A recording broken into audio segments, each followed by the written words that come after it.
तमाम सनातन प्रेमियों का आज के हमारे कार्यक्रम में बहुत बहुत स्वागत, अभिनंदन। आप सबको दीपावली की अग्रिम शुभकामनाएं।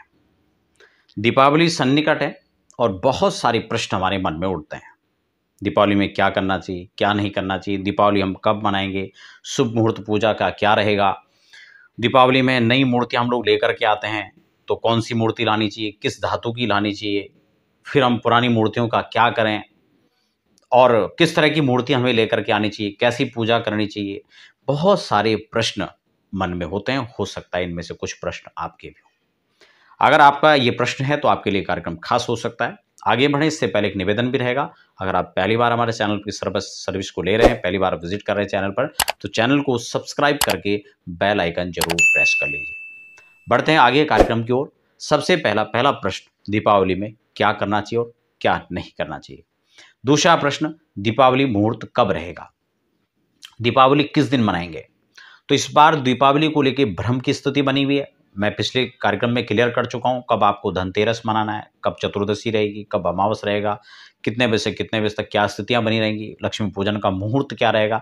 ये डिटेल में हम पिछले कार्यक्रम में चर्चा कर चुके हैं, आप उसको भी देख सकते हैं। धर्म सिंधु और निर्णय सिंधु दोनों के अनुसार इस बार दीपावली 1 तारीख को मनाई जाएगी, ये स्पष्ट हो जाएगा। ठीक है, अब हम बात कर लेते हैं कि क्या करना चाहिए और क्या नहीं करना चाहिए। देखिए, दीपावली अमावस के दिन पड़ती है, पितृपक्ष संपन्न हो चुका है और पितृपक्ष के बाद अब पितरों का विसर्जन पितृ अमावस्या पर नहीं, ये दीपावली की अमावस्या में की जाती है। इसीलिए कार्तिक के महीने को भी पितृ पूजन के लिए विशेष और श्रेष्ठ माना जाता है। जो लोग किसी कारणवश श्राद्ध पक्ष में पूजा नहीं कर पाए, वो अब कार्तिक कृष्ण पक्ष में दीपावली के से पहले जो है इन कार्यक्रमों को कर सकते हैं और दीपावली अमावस्या तक इसको संपन्न कर सकते हैं। तो अब ये प्रश्न है कि क्या करें और क्या ना करें। इस बात का खासकर ध्यान रखना है। दीपावली महालक्ष्मी के पूजन के लिए श्रेष्ठ माना गया है। हालांकि जो लक्ष्मी का पूजन है वो आज से नहीं, वो आदिकाल से चला आया है और हमेशा से महालक्ष्मी की पूजा की विधि रही है और उनकी पूजा हमेशा से हर व्यक्ति को, क्योंकि तुम बिन यज्ञ न होते वस्त्र न हो पाता, ये महालक्ष्मी की आरती में स्पष्ट है। खान पान का वैभव सब तुमसे आता, यानी महालक्ष्मी के बिना कलिकाल में भी नहीं, हमेशा से कुछ नहीं, उनके बिना कोई गुजारा ही नहीं है। और कलयुग में तो वैसे भी धन श्रेष्ठ है, आर्थिक स्थिति मजबूत होना बहुत विशेष है। पहले आयु में बड़े का सम्मान होता था, आज आय में बड़े का सम्मान होता है। तो ये तो कलयुग की प्रस्तुतियां हैं। खैर, इसलिए आय यानी लक्ष्मी, उसकी आवश्यकता हर व्यक्ति को है। इसलिए महालक्ष्मी का पूजन का एक विशेष महत्व है। मैंने दीपावली के सारे लग्न की चर्चा पिछले कार्यक्रम में किया है, कौन कौन समय में लक्ष्मी पूजन रहेगा, आप उसको देख सकते हैं। लेकिन हम जो मूर्ति लेकर के आते हैं उसको लेकर भी हम चर्चा करेंगे। लेकिन लक्ष्मी पूजा है, इसलिए दीपावली में क्या नहीं करना चाहिए थोड़ा उसको समझ लें। किसी को भी आपको धन नहीं देना है। हाँ, विशेष परिस्थितियों में किसी को हेल्प के तौर पर, किसी को कुछ आवश्यकता है, मजबूरियां हैं, तो उसको एक डोनेट आप कर सकते हैं। अदरवाइज आप किसी को धन न दें। कारोबार में भी लेन देन होता है तो उसमें भी धन देने से परहेज करें। ठीक हो गया। दूसरा, आपको अगर कर्ज भी है किसी का लिया हुआ तो उसको भी आप उस दौरान मत दें। ये चीज आपको खासकर ध्यान रखना है। लक्ष्मी को उस दिन पूजन करना है, उनको विदा नहीं करना है।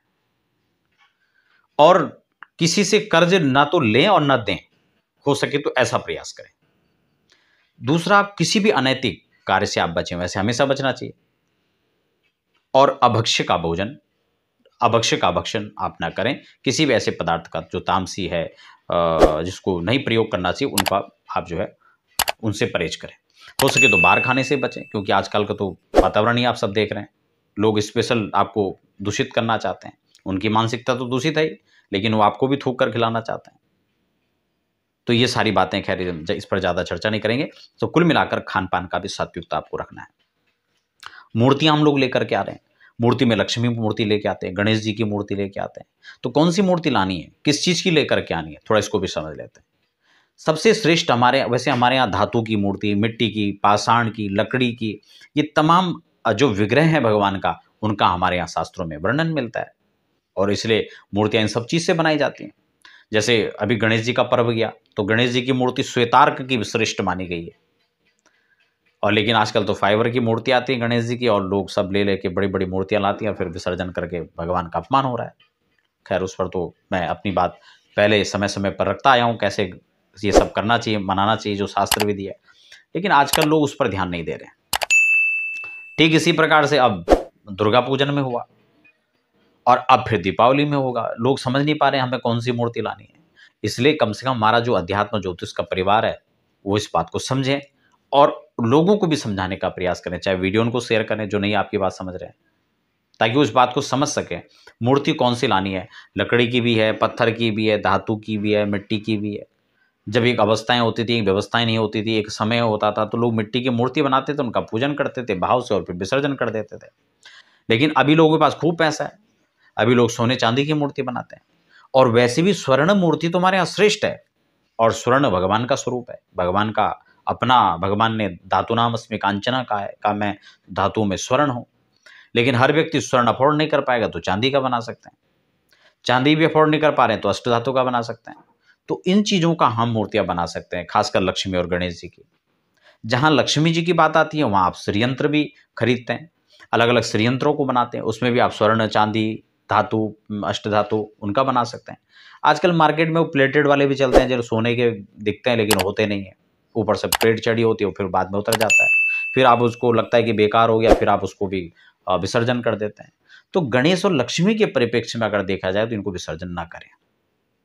आपने देखा होगा आपके घर में कभी भी पूजा पाठ होता है तो ब्राह्मण देवता पूजन कराते हैं, अंत में यही कहते हैं कि सभी देवताओं को विसर्जन करना है, गणेश जी से प्रार्थना करें वो हमारे घर में रहे, लक्ष्मी सिद्धि लक्ष्य लाभ इन सब के साथ में हमारे घर में रहे, क्योंकि इनकी हमें हर दिन आवश्यकता है, इसलिए उनका विसर्जन ना करें।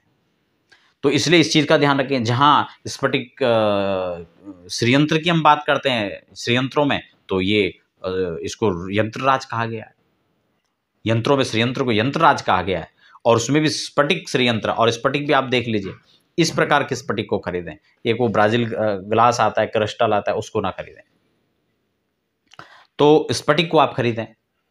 दूसरा, ये थोड़ा महंगा जरूर होता है लेकिन इसी को खरीदना चाहिए। दूसरा, यहाँ पर गणेश जी के बहुत सारी आप मूर्तियां लाते हैं फाइबर की, उनको आप परहेज करें लाने से। हर बार ला करके फिर आप उनको कोई विधि नहीं, कोई व्यवस्था नहीं, फिर आप उनको विसर्जन करते हैं, तो उसमें भगवान का भी कहीं ना कहीं अपमान हो रहा है। और गणेश लक्ष्मी बार बार विसर्जन करने की चीज़ नहीं है, वो हमेशा आपके साथ रहें, इसलिए आप उनको हमेशा साथ कैसे रखें कि आपकी जो मूर्ति जितनी वो पुरानी होती चली जाती है उतना उसमें देवत्व का वास अधिक होता है। इसलिए आपको प्रयास करना है कि बिल्कुल भी हर बार मूर्तियां नहीं बदलनी है, इस बात को ध्यान में रखना है। तो इस तरह से आप जो है दीपावली में इन सब चीज़ों को विचार कर सकते हैं। बार बार मूर्तियां बदलनी नहीं है, इस पर आप जरूर ध्यान रखें और लोगों को भी ये बातें पहुंचाएं, और हो सके तो आप धातु की मूर्ति घर में रखें। श्रीयंत्र की अगर बात आती है तो आप स्फटिक श्रीयंत्र, जैसे कि मैंने आपको बता दिया, आप इस प्रकार के श्रीयंत्र को स्फटिक का रखें, और बाकी हो सके तो स्वर्ण आदि की भी बना सकते हैं। गणेश लक्ष्मी जी की मूर्ति सोने की हो तो बहुत अच्छी, नहीं तो चांदी की बनाएं, अष्ट धातु की बनाएं, लेकिन बार बार मार्केट से फाइबर मिट्टी के श्रीयंत्र और मूर्तियों को ला करके बार बार विसर्जन न करें। जो ला रखे हैं तो कई लोगों के ये प्रश्न होंगे उनका क्या करें, उनको अब की बार ससम्मान विदा कर दें पूजन के बाद, और अगली बार से आप इस प्रकार न लाएं, और इस बार आप प्रयास करें कि धातु मूर्ति को ला करके प्रतिष्ठा करवा के पूजन करवा के उनको अपने पास रखें। अगर आप स्फटिक श्रीयंत्र ऑर्डर करना चाहेंगे तो उसके लिए आप बहुत सीमित मात्रा में, क्योंकि हम मार्केटिंग इसका ज़्यादा मार्केट में इसको नहीं वो करते हैं, हमने कुछ मात्रा में मंगाए थे। हमारे जो क्लाइंट होते हैं या हमारा यूट्यूब का जो परिवार है वो, उनको हम कुछ मात्रा में उपलब्ध करा पाएंगे। दीपावली में इसका पूजन होगा, उसके बाद भी आप मंगा सकते हैं, बुक करवा सकते हैं अपने नाम गोत्र के अनुसार, उसकी पूजा करवा के, और कैश ऑन डिलीवरी उसके लिए सुविधा नहीं हो पाएगी। इसलिए इस बात के लिए माफ़ी चाहते हैं, क्योंकि सब लोगों को उपलब्ध कराने की व्यवस्था भी नहीं है फिलहाल। भविष्य में इसके लिए विचार करेंगे कि हम कैसे अधिक से अधिक लोगों तक पहुंचा सकते हैं। तो फिलहाल बने रहें, हमें दीजिए इजाज़त। आप सबको पुनः दीपावली की शुभकामनाएं। धन्यवाद।